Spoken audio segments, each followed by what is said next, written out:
everyone, it's Samantha from the Dancing Soap Dish here. I hope you're well. I've been playing around with one of my new techniques and I came up with these gorgeous melt and pour soap bars. I'm calling them Citrus Bloom, not just because they're various shades of beautiful citrus colors, but also because of their scent, which is a mixture of citrus and floral essential oils. And also the pattern that I've put on them, which came from this coaster mold here.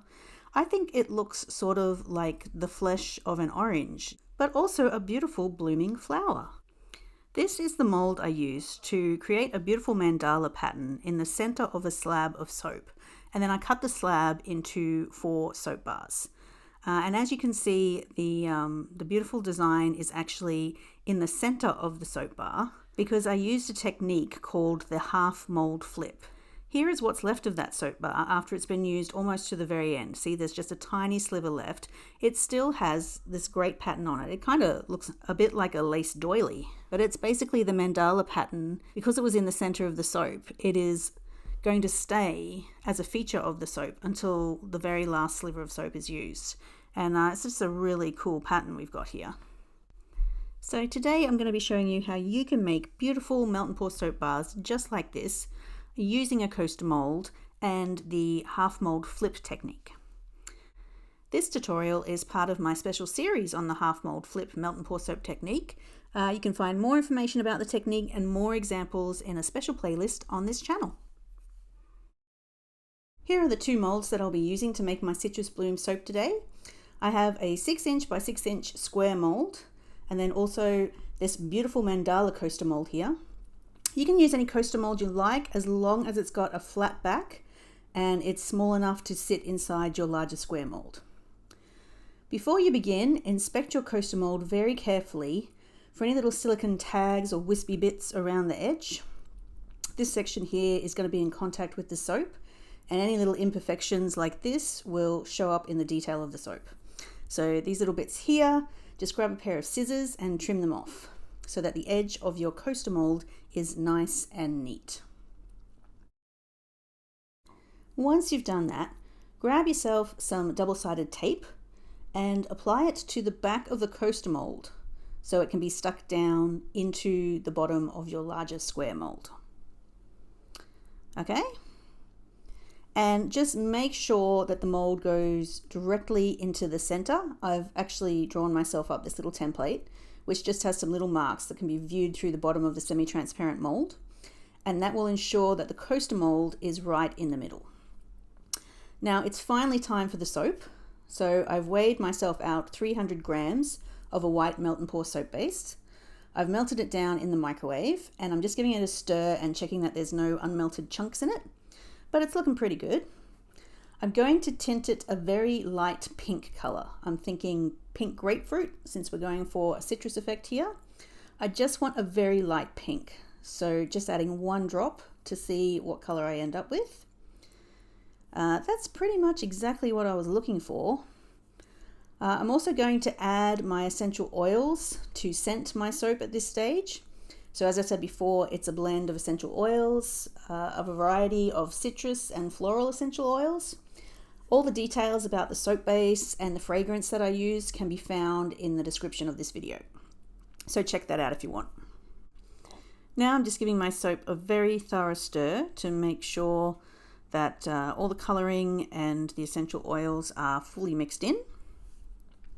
I've got some isopropyl alcohol on hand and I'm going to spray down the coaster mold. This is a very detailed mold, and thoroughly spraying it with the isopropyl alcohol will make sure that no air bubbles get trapped in the details of the mold.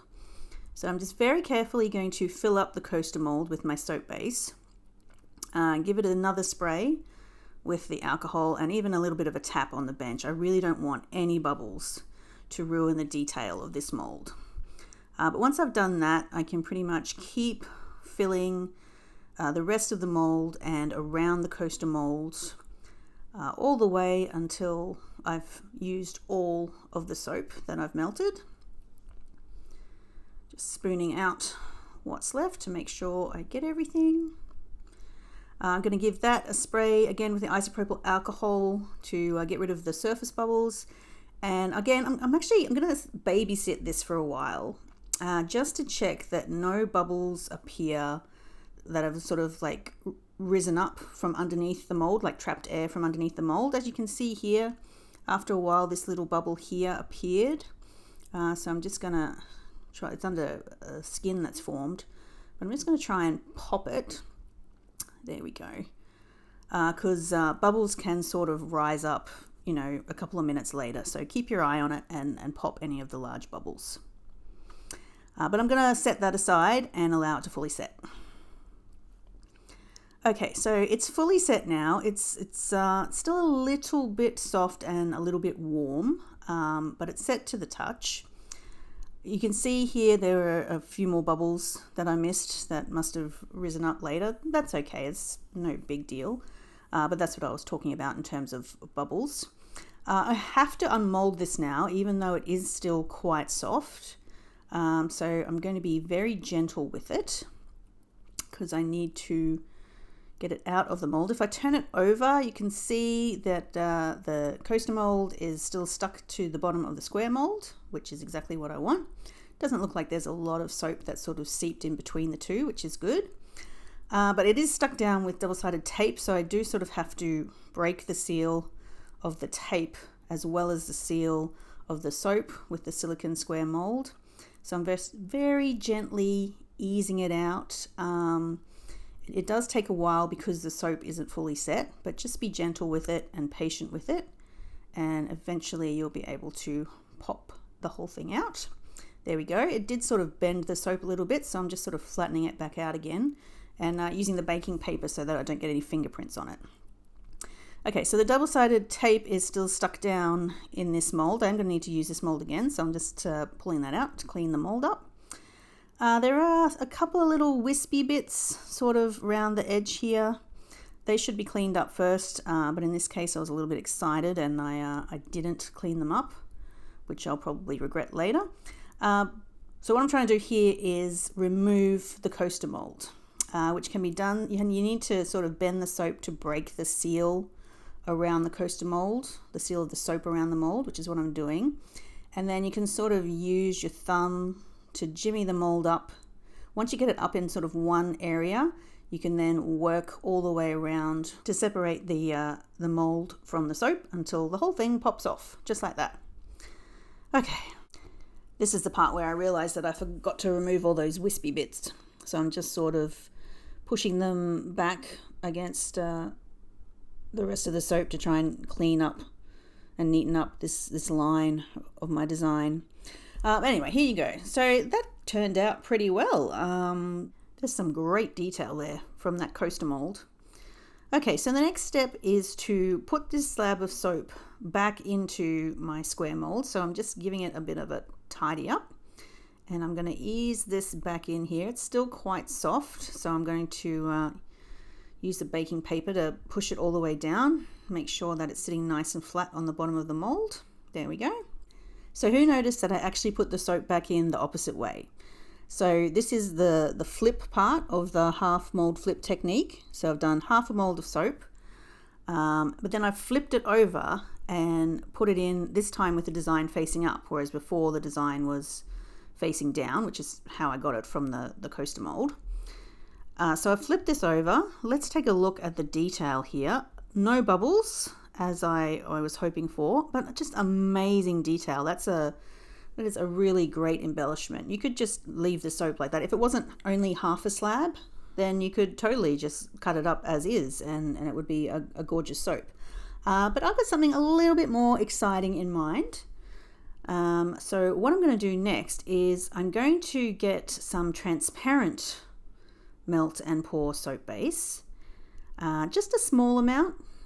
I have 40 grams here in this small little measuring cup that I'm going to melt in the microwave, and then I'm going to tint it very lightly just with some yellow pigment. I'm not going to add any essential oils to this small amount of soap. It's unnecessary in my opinion, but I just want the tiniest amount of yellow coloring just to maintain the transparency but tint the soap yellow. Now I've got my isopropyl alcohol again, and I'm going to give the design a really good spray down.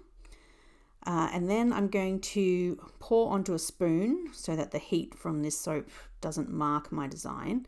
And I'm just going to fill in very slowly and carefully the mandala design on the surface of the soap with this transparent yellow soap base. There we go. Possibly didn't have enough. Just going to use my spoon to make sure that it's spread out to all the edges. Maybe 50 grams instead of 40 might have been better. So I'm just sort of smoothing it out here, giving it a spray, making sure that every part is covered. I have spilt a little bit, but because it's sitting on top of the alcohol I sprayed, it's quite easy to just use the back of my spoon to scrape that off. And that's looking pretty good. It shouldn't take too long for that to set. So while that is setting, I am weighing out another 300 grams of the transparent soap base this time. So this is the other half of my soap. I've melted it in the microwave. I may have overheated it a bit because it's a little bit foamy. It's looking a little bit cloudy because there's lots of bubbles in it. But I'm going to tint this transparent soap orange in keeping with the citrus theme. Again, I don't want it to be super orange. I just want it to be lightly tinted. So I'm just adding small amounts of the orange coloring very slowly. That barely changed the color at all. So I can afford to maybe add a whole drop this time. There we go. That's better. It's looking a little bit more orange. Yeah, as you can see, the clarity of the soap base is not great at this stage. But that's because the soap is full of, millions of tiny little bubbles, which if I let the soap sit for a while, should float to the top as a foam. So I might let it do that. I'm happy with this color. See how it's sort of, the bubbles are collecting into a foam on the surface. If I just let it sit, not too long, maybe for another minute, then that foam will collect on the surface. I can spray it with some alcohol to get rid of it. And then you'll find that the clarity of the soap has vastly improved.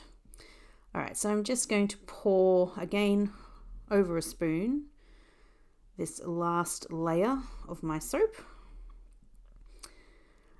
If you do see any foam forming on the surface, you can just carefully scoop that up with a spoon. Just sort of scoop it all together, and then you can pick it up with the spoon, scrape it away. But that's looking pretty good. All right, so I'm going to leave this whole soap to set overnight. Okay, so it's the next day, and this is set nice and firm and nice and cool. So I'm going to demold the whole slab again. Much easier to demold this time now that it's fully set. So just pop it out here. There we go. Let's take a look. So we've got the pink opaque soap on the bottom, and then the mandala colored yellow in the center, and then finished off with a layer of transparent orange, which is sort of how I'm getting those great citrus colors there. So look at that. That's very pretty. It has changed the pattern a little bit, but I like it. I have a ball-tipped stylus here and a ruler, and I'm going to very quickly just measure my soap for cutting. I'm scoring a line along the surface of the soap with my ball-tipped stylus, and then I can grab my soap cutter and line it up with my scored line and cut through my soap. There we go, half, and then in half again to get a quarter size bar. So this is, let's have a look from the side. You can see there's the pink layer, and then the sort of textured yellow layer, and then the transparent orange on the top. But that's what the soap bar looks like. I think that's really pretty. It's a very interesting effect. The pink sort of darkens the orange, but then the yellow sort of lightens the orange, and it's, the colors are really pretty.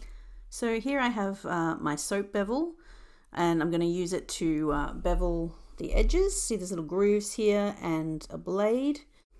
You can see that the edges of my soap are quite untidy. So a bevel in this case is a good way to tidy them up, and sort of also give them sort of like it's like a 45-degree bevel around each edge, which I think looks quite smart, especially when you've got a transparent top. So there we go, just done all 4 bars. Okay, let's have a look. So here they are, my Citrus Bloom Melt and Pour soap bars. Yeah, those colors are just really interesting and stunning, and it's just such a great effect. There's like a lot of detail, but it's muted. You just sort of get lost in it, looking at all the sort of the different designs and the way the lines are going. Yeah, the camera's really not catching it, but it's a really, really pretty. So I really hope you enjoyed today's tutorial, and I hope you're enjoying all these examples that I'm giving you of the half mold flip and what a great soap technique it is. If you like what I do here at the Dancing Soap Dish, please like and subscribe, and until next time guys, enjoy.